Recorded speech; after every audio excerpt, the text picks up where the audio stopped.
Assalamualaikum warahmatullahi wabarakatuh. Nama saya Rafiska Putri, mahasiswa Universitas Yarsi, Prodi Akuntansi semester 3. Di video kali ini, saya akan uji coba multikolonialitas dan uji heteroskedastisitas. Uji SPS untuk data primer. Yang pertama ada statistik deskriptif, lalu uji kualitas data atau uji validitas dan uji reliabilitas. Lalu ada uji asumsi klasik, uji regresi linear berganda, uji hipotesis, ada uji T dan uji F, lalu ada uji koefisien determinasi. Uji asumsi klasik, yang pertama ada uji normalitas, lalu ada uji multikolonialitas dan uji heteroskedastisitas.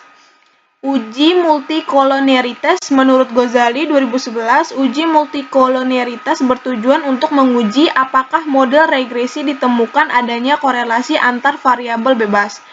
Model regresi yang baik seharusnya tidak terjadi korelasi di antara variabel independen. Salah satu cara untuk mendeteksi ada tidaknya multikolonialitas di dalam model regresi dapat dilihat dari nilai tolerance dan lawannya variance inflation factor atau VIF. Untuk hipotesis dan pedomannya, uji multikolonialitas dilakukan dengan melihat nilai tolerance value dan variance inflation factor pada tabel koefisien. Kriteria hasil pengujian adanya multikolonialitas yaitu sebagai berikut. Dilihat pada kolom coloniality dan statistik pada tabel koefisien. Tolerance value kurang dari 0,1 atau VIF lebih dari 10, maka terjadi multikolonialitas. Tolerance value lebih dari 0,1 atau VIF kurang dari 10, maka tidak terjadi multikolonialitas. Sekarang kita langsung uji coba multikolnya. Kita buka SPS. Ini sebelumnya datanya yang ada di pertemuan 6. Udah saya save. Kita langsung uji coba aja. Kita klik analyze. Regression. Lalu linear. Lalu yang di independen kita masukkan prestasi praktikum. Lalu yang di independennya masukin kemandirian belajar dan motivasi berprestasi. Kita statistiknya. Collinearity diagnostiknya di centra dan covariance matrixnya di centra. Lalu kita klik continue, oke.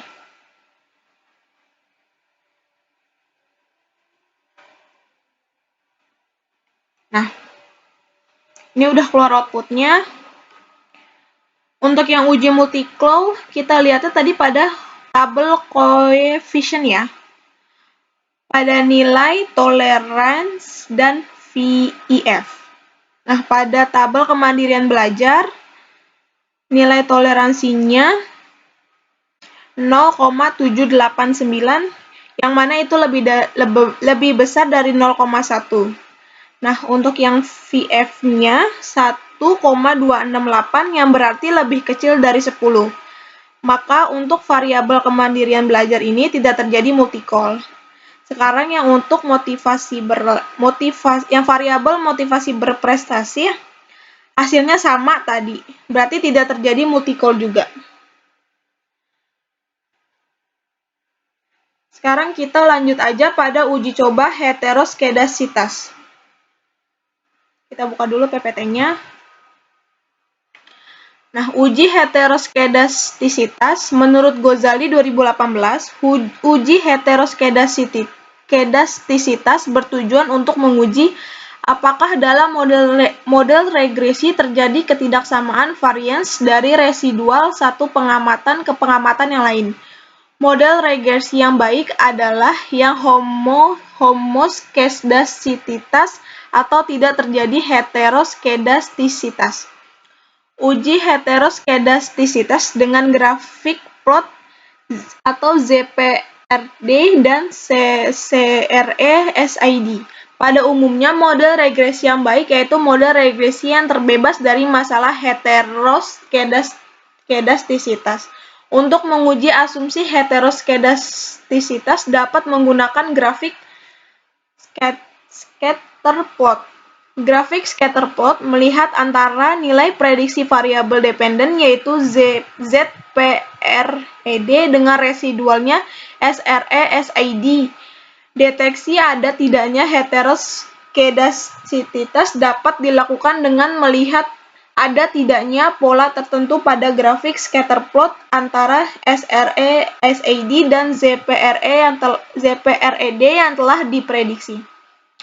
Adapun cara untuk mendeteksi ada atau tidaknya heteroskedastisitas adalah melihat grafik scatter plot. Dasar analisisnya adalah jika ada pola tertentu seperti titik-titik yang ada membentuk pola tertentu yang teratur atau bergelombang melebar kemudian menyempit, maka mengindikasikan telah terjadi heteroskedastisitas.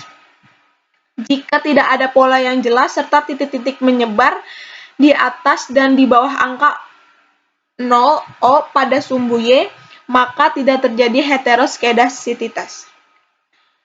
Uji heteroskedastisitas dengan uji Gleitzer. Uji Gleitzer yaitu meregresi nilai absolut residua terhadap variabel independensi. Jika variabel independen signifikan secara statistik mempengaruhi variabel dependen, maka ada indikasi terjadi heteroskedastisitas. Hasil tampilan output SPSS dengan jelas menunjukkan bahwa tidak ada satupun variabel independen yang signifikan secara statistik mempengaruhi variabel dependen nilai absolut UT atau ABS UT. Hal ini terlihat dari probabilitas signifikasinya di atas tingkat kepercayaan 5% atau 0,05. Jadi dapat disimpulkan model regresi tidak mengandung adanya heteroskedastisitas. Uji heteroskedastisitas dengan uji Park. Menurut Ghazali 2018, uji Park menemukan metode bahwa varians atau S2 merupakan fungsi dari variabel-variabel independen. Apabila koefisien parameter beta dari persama regresi tersebut signifikan secara statistik, hal ini menunjukkan bahwa dalam data model empiris dan estimasi terdapat heteroskedastisitas dan sebaliknya. Jika parameter beta tidak signifikan secara statistik, maka asumsi homoskedastisitas pada data model tersebut tidak dapat ditolak. Adapun kriteria uji Park menurut Ghazali 2013 adalah sebagai berikut. Nilai probabilitas lebih dari 5% atau 0,05, maka dikatakan tidak terjadi gejala heteroskedastisitas. Jika nilai probabilitas kurang dari 5% atau 0,05, maka dikatakan terjadi gejala heteroskedastisitas. Langsung aja kita coba uji heteroskedastisitasnya. Kita buka SPSS-nya.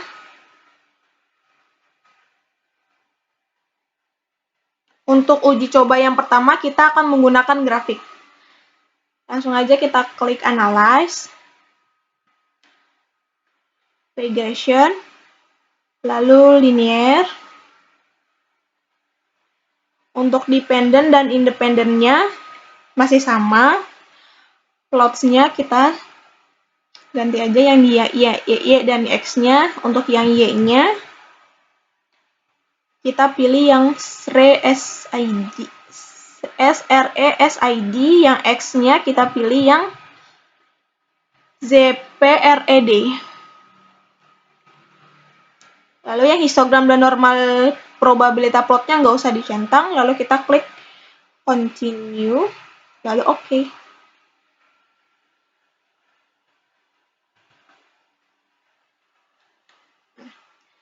Ini untuk grafiknya. Pada grafik ini, tadi dijelaskan di PPT,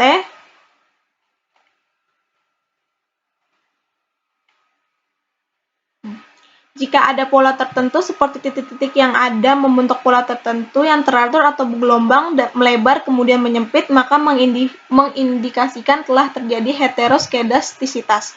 Jika tidak ada pola yang jelas serta titik-titik menyebar di atas dan di bawah angka 0 pada sumbu Y, maka tidak terjadi heteroskedastisitas. Kalau yang ini grafiknya dapat dikatakan tidak terjadi hetero karena datanya menyebar dan beraturan. Untuk uji coba hetero, kita bisa juga cara lain, karena kalau hanya menggunakan grafik, datanya kurang akurat. Untuk yang akurat, kita bisa menggunakan nilai atau angka. Nah, di sini ada cara lainnya, yaitu tadi uji statistik menggunakan uji Glasser. Nah, ini tadi uji Glasser. Kita langsung aja uji Glassernya. Kita ke SPS. Pertama-tama kita klik dulu komputer transform, lalu komputer variabel. Nah, target variabelnya itu kita masukin yang ABS res 1.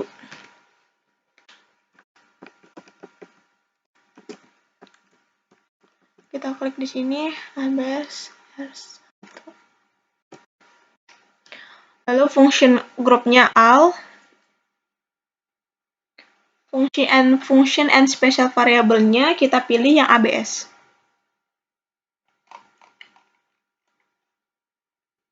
Kita naikin aja ke atas.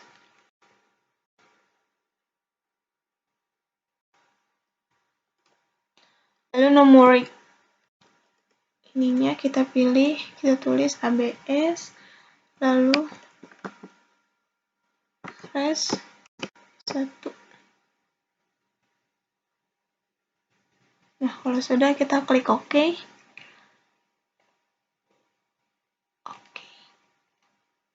Udah ke execute. Kita buka dulu sebelumnya di variable view. Di data view-nya kita lihat dulu. Nah, ini sudah jadi angkanya.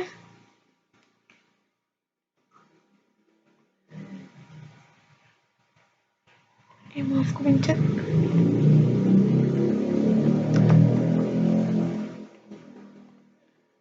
Sudah jadi. Nah, ini datanya sudah ada ya. Kalau sudah, kita klik analyze. Lalu ke regression, linear. Dependent-nya kita balikin dulu. Kita masukin jadi yang ABS res 1. Ke sini. Lalu yang statistiknya masih sama. Yang plots-nya juga masih sama. Lalu kita klik OK. Nah, ini juga sama, kita lihatnya pada tabel yang koefisien ya. Nah, kita lihat pada nilai signifikannya. Dan nilai signifikannya. Nah, di sini nilai signifikannya harus di atas 5% atau 0,05. Untuk variabel kemandirian belajarnya, nilai signifikannya 0,127, yang berarti sudah di atas 0,05, berarti tidak terjadi hetero. Dan untuk variabel motivasi berprestasinya, nilai signifikannya 0,020, berarti sudah di atas 0,05 juga, yang berarti tidak terjadi hetero. Pada uji coba menggunakan nilai ini dapat dikatakan akurat dibandingkan grafik, karena dari uji Glasser ini kita bisa lihat datanya secara statistik untuk lebih yakin lagi dalam mengambil keputusan. Untuk uji coba selanjutnya yaitu uji PAK. Tadi ini uji PAK ya, ada. Langkah yang pertama, kita ke SPS-nya.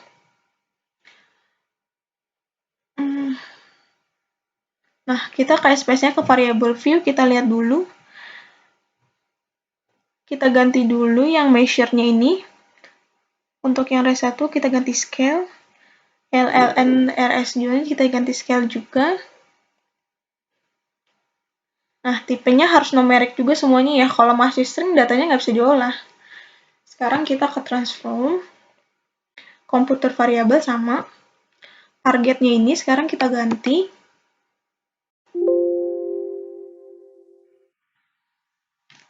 Kita ganti jadi res underscore 2.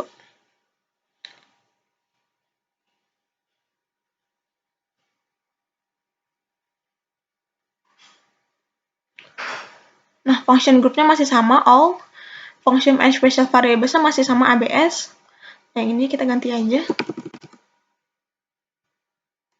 ABS RS underscore 1.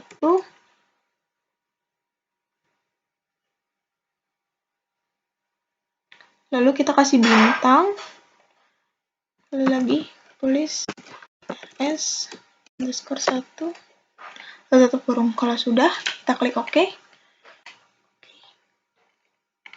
Nah, datanya sudah ke execute.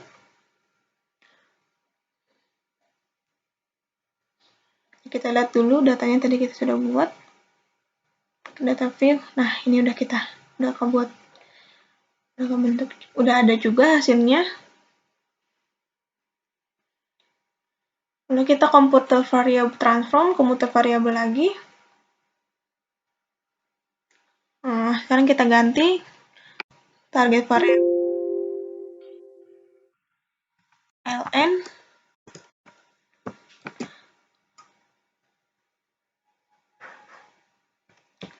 res2. Function groupnya masih ll, yang function as special variable-nya kita ganti jadi yang ln.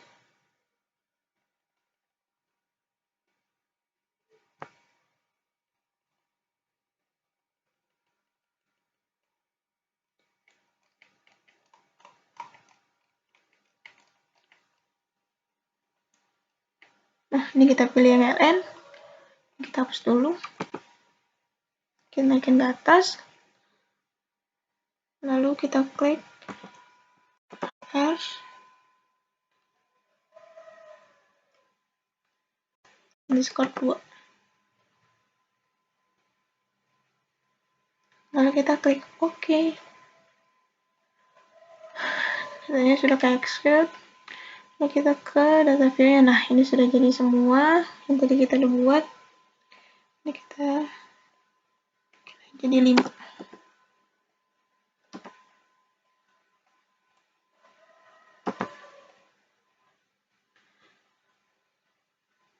Nah, kalau sudah, sekarang kita langsung uji coba yang part-nya. Kita ke analyze. Lalu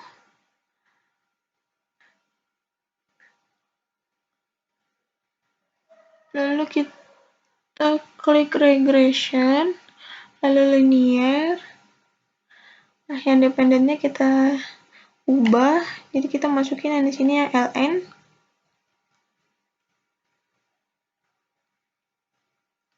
Yang ln res.